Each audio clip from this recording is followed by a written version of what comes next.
I'm in Belfast with the one and the only Jeff Walker from Carcass. Thank you for taking the time to talk to me. Yeah, as I said, Bill is asleep, so you've got the booby prize, so there you go. Oh no, I think I actually stepped up on this one. I mean, everybody was saying, oh, who are you interviewing, Herod? And I went, no, Carcass. So anyway, and they're like, who the hell is that? Yeah. Anyway, how are you and how's it been so far for Tired. you? We haven't done 2 gigs, so it's hard to judge. It's good. It's going a lot smoother than we thought. There's 5 bands on the bill and 4 drum kits, so it could have been a real clusterfuck. Well, I'm not allowed to swear, but it's been cool. Everyone's pro, all the bands have been around the block, so You've all known each other for quite some time, though, haven't you?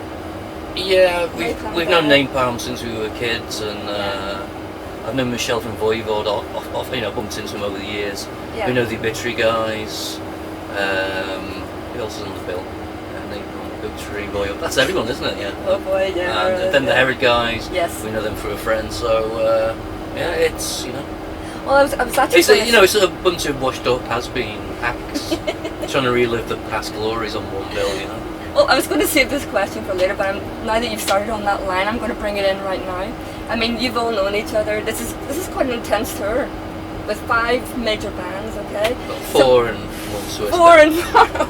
So who is most likely then to get hammered, laid, or pranked on this tour? To get hammered is going to be Trevor from Obituary. No. And me. And you. And Bill. Yeah. Most likely to get laid. Well, if Bill was single, that'd be a given, boys. Yeah. Sorry, we're here ladies. now with the surgical remission surplus steel. It's been released. Is it this week or was it last week? It's already been released. Well, that's the EP. The album's Surgical Steel, and what's happened is it was getting re-released in Japan, and what they did is they released the album with the EP as one, and because they were doing that, I thought it'd be a good idea if Nuclear Blast did that whilst we're on tour as well. Okay. It's not to try and force existing fans who bought the album already to buy it again. That's not the idea. It's for the casual passerby or listener who's not bought the album yet. And believe me, there's a lot of people who've not bought the album, so it's it's just, I will be, I promise. It's just something to put out there, Yeah. So is this just? I mean, because this tour is European, UK. Like this, is this like off the back of what you did in America and Australia with Napalm? Well, the story is we wanted an excuse to go back to Australia, so we said we'd go out and support Napalm, and then the promoter wanted to call it and give it a certain name. Yes. And we thought, well, we don't want to use that name, so we called it Death Crusher instead.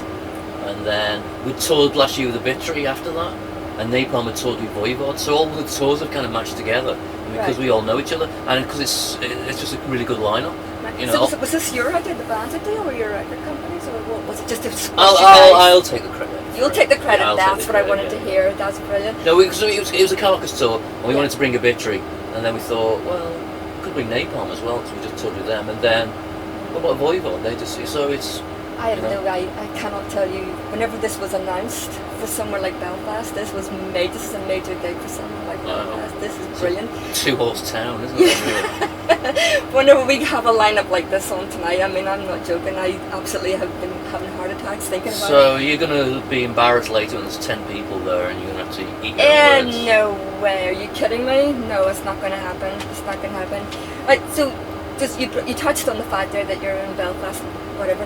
27 years ago was the first time you were here, 1988. Mm-hmm. Yeah. Do you actually remember the first time you were here? Vaguely. Vaguely? Still during the troubles. Still during the troubles, wasn't it? I remember the troops on the street and all that. It's just weird coming over. It was weird coming over from the mainland, getting stopped by fucking soldiers. That's what I was going to say. I mean, the first time you were here, you played in. Do you recognise the poster? No, I can't. I need my iPhone glasses. Okay. I assume it's the war zone, isn't it? Yeah. For the viewers, they played in the Penny Farthing. You played in the Penny Farthing. Well, you were going to play in the Penny Farthing, and what happened was they wouldn't let the underage kids in. Right. So you guys picked up all your gear. And said the hell with that. Marched up the street. I'm not sure it happened like that. Maybe to Gyro's, the Gyro's recording studio, or not recording studio. Wasn't that like the Warzone Collective itself? It was like a building they called it. was at the school. Probably it was. But you moved then, you anyway, because the young kids weren't allowed Aren't in. we so Yeah. nice? I'm just looking, £2 for a Carcass gig in those days. £2 to get into $1.99 too much. it. With change. Yeah. Yeah, so anyway, I just thought I'd remind you about that. So anyway, so how's the new album coming on? It's been out since 2003. So, no. What do you mean? How's it coming on? What does that mean? I was trying to trick you down. Are you writing a new album? Oh, the new album. Is there a new process going? Not really. No, we're too busy touring. So. Yeah. Nothing at What's all. the rush? The last album only came out. Yeah. 2013. And You're still working. Yeah, on we're it? still touring on it, and there's still interest to plug it. So. Because I was going to say, well, I mean, I take it that you're considering something after the tours is all over. I mean, you have new guys in the band as well, Ben and Dan. This is so boring. Like the odd interviews that I do where people are like, it's already talking about a new album. To me, the last album, I'm still considered that the new album. It's still fresh, and we're still playing it, and it's still ticking over sales-wise. So, what's the rush? Yes. It took us 17 years between Surgical Steel and Swan Song. So, if there's another album or not, I mean, there probably will be, but it's. Because I mean, I'm also hearing. I'm not going to give you time frames, but it's not. If it happened, it wouldn't be out next year because it takes the whole writing, recording, setting up a release. It just takes so long. So as a band, though, I mean, is it you and Bill that do most of the writing, or is there, because you've got new guys in the band now? Do they have an input in, or will they have an input in if a new album is being thought of? No, I mean the last album was written. I mean, the bulk, obviously, most of the music is Bill, with some tweaks from me and Dan, the drummer, and it's all done in the rehearsal room. So it'll probably be a continuation of that. Having said that, I know Dan and Bill they have had some practices where they are working on new stuff. Yeah. But I'm kind of keeping out of the way, and they're purposely doing it down south in England where I can't actually get to. It's so remote. I wouldn't want to spend a day going down there. And I think it's, I was pretty hands-on with the writing on the last album, and I think it'd be nice to step back a bit and just let Bill and Dan get on with it, because some of the best Carcass stuff was when Bill and Ken were just writing, and then I'd come in and ruin it. So I'd like it. You just wanted to keep it the Carcass, because you did. When you are the pioneers of your the particular thing is, sound. Bill's never really written a whole album with Carcass. Don't get me wrong. I mean, without Bill playing it, it's not Carcass. But so maybe the next album will be 100% Bill. And then when it flops, like I say, I told you so. Yeah. Can I ask then what this was for, actually, Bill? I mean, how important is the live element when you're putting an album together? I mean, do you write an album that will translate well live, or do you have live tracks and album tracks? No, you don't consider anything. You just write the stuff, and then later you consider what's going to work live. Yeah. Because we just played Taiwan, and we played a couple of songs we'd never played before. Live, and we realised it didn't work very well. So, right. You know what I mean? But some is it all trial and error? Not really. You just know what songs are kind of going to work. So we stick to what works best. Yeah, I was going to say, because I mean, Bill's in other bands as well, isn't he? I wonder how hard it is to actually come up with riffs and things when you've got your mind on two different bands. But he, in Gentleman's Pistols, he's not the main writer, so. He can take more of a back seat. Okay, so I would take it then, if you are developing riffs or developing new sounds, that obviously the Carcass sound is going to come out of it first. It's going to come out just because of the way we tune and the way we play, So there's no specific writing. There's no specific style. I mean, the last album session with the re-release of the album, the EP, I think there's 14 songs on it. Yeah. And there's different styles on it. It's not all like blast beats or all Slayer speed or all thrash. There's some groovy songs, and it's funny, people hate those songs, and people can gravitate to whatever they like about each song. But there's 14 songs, and none of them sound like each other. That's what's important. That's important. That's what keeps it fresh, doesn't it? And it brings in a wider audience, do you reckon? I was going to ask as well. I mean, you're well known for developing and pioneering your particular sound. How does it make you feel when you hear that being said? It's a very nondescript thing to say, isn't it? We're known as developing and pioneering our own sound. Yeah, well, that's hardly an achievement, is it? Yeah. I mean, maybe we're complete crap, So should we be You're not. proud of like? But you've influenced so many other bands that have come after you. That's what I'm wanting to know. I mean, how do you feel when you have influenced so many young ones? I mean, what would you say to any young band starting up with this kind of grindcore? Don't bother. Don't bother. Yeah. Too hard work, is it? The club's full. Yeah. Even we still have a problem getting ourselves heard and our foot in the door. So Yeah. I mean, if a new band's doing it, you just got to do it because you enjoy having fun and don't think Yeah. it's some career option, you know.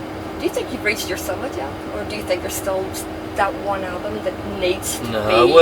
we're a cult niche band. You know, we know we're never gonna cross over into a more kind of not even mainstream. I mean, I know how many albums we sell, and there's other bands that sell more than us, and we consider those bands pretty crap. But the reality is, to have mass appeal or a wider appeal, you've got to be playing pretty crappy music.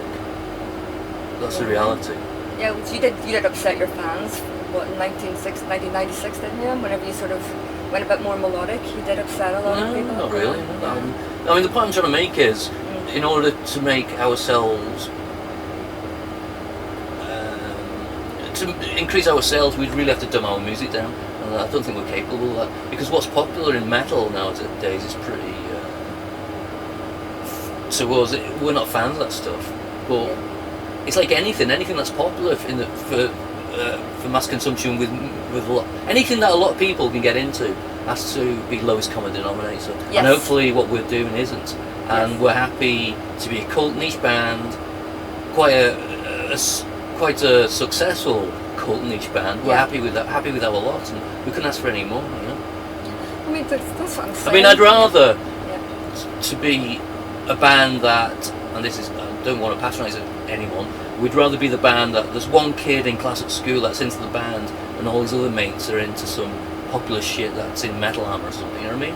Yeah, we'd I rather have the cool kids and not, you know, Yeah, the that's what I'm idiots who, saying. The guy who sent me that wee poster has loved you guys for 27 years, and for that basic reason, because you do what you want to do. You don't give in to anybody. You don't compromise. You're known for not compromising. Really? Is that all down to you? maybe that's our problem. Yeah. People don't think, No, we will compromise for the big check. Yeah. Is that all down to you? Do you reckon? I mean, are you the force behind this band? No. Me and Bill. Bill. I think we're just difficult people, Yeah. and we're snobs musically. Right. We think most of what's going on is shit. Really? We're fans of obviously the music we grew up with, and there is bands we still like, but Yeah. the majority of stuff that's out there, we're just not fans of, and that's what really fuels what we're doing. That's what's good. I mean, What do you our actually listen to? influences are from the past, you know, not what's going on. What's going on now? Yeah. What do you listen to then? Besides your own. Mostly old stuff, you know. Anything. I mean, you know, I'm not just stuck listening to heavy metal all the time. Or, Yeah. Yeah, I've read you Vivaldi influences. You listen to other genres of music? That's probably coming from like possibly. Possibly. I can't see you doing anything else. Seriously, I like. That sounds sad. Yeah, no, that sounds good. That sounds like a life sentence. No, that's good. All right, I'm gonna. I mean, ideally, I don't want to be here because I think music should be for, you know, young people. It should be young people being creative and pushing the envelope. But the problem is, the older you get, you still your mind doesn't change. You still think you're a teenager, but your body betrays you, but your mind is still. Well, I know that. I'm older than you, so I know that for definite. So, I mean, you're saying there like you're going down the hill. You're not going. No, down I'm not the saying that, but hill. you know, when I was 20, I never thought I'd be, you know, 47. Yeah, am I 47 or 46? Yes, I'm you're 47. younger than me. I'm 47. I never thought I'd be at this age being in a band, but it feels right. Yes. So I think you stop when it no longer feels right, you know. I go to gigs all the time, okay, and it's all very well going to a gig and seeing a whole new band up there, a whole new bunch of young guys giving it hell. But there's nothing like going and seeing guys that you know have put their heart and soul into it for as many years as you have. There's nothing like it. I don't know how anybody else feels about it, but that's how I personally feel. We need you guys to stay around, to stick around, and to keep influencing the young ones and with what you're doing. I'm going to wrap up now. This is a pretty intense tour. What do you hope to get out of the end of this tour? I mean, do you have any other plans, or are you just going to get through this tour, make sure the album keeps on doing well, and then have a rest, or what's the plans? We don't have any plans. You don't have any? No, it's day by day, really is. Yeah. I mean, I thought this would be the last tour for this record, but then there was talk of us doing a US tour next February, but I think it's going to fall through because we were supporting another band whose lead singer guitar is notoriously difficult and keeps changing his mind, so I don't think we're going to be doing that. So yeah, I mean, I'm getting rumours in the underground telling me the Carcass are talking about splitting up. Please tell me that's not true. I mean, there are rumours about no. It's not coming from us. Maybe we might take a long break. But if that's what it takes in order to recharge our batteries to make us want to do another record, then that's what we'll do. You know, we're not stuck in some kind of career cycle where because as soon as we do a record, we have to, we're going to have to promote it again, and we're definitely, we definitely need to recharge our batteries. You know. Yeah, I think everybody needs to cut some downtime. I feel like you guys do put your heart and soul into it, you can actually tell. Okay, you know what, Jeff, I've taken up a lot of your time. You've been an absolute gentleman. Thank you for asking my questions. I'll send you an invoice for my time. Yeah. I charge by the hourly rate. Very expensive. Thank you very much. Thank you for answering me. Thank you, it's lovely. Thank you.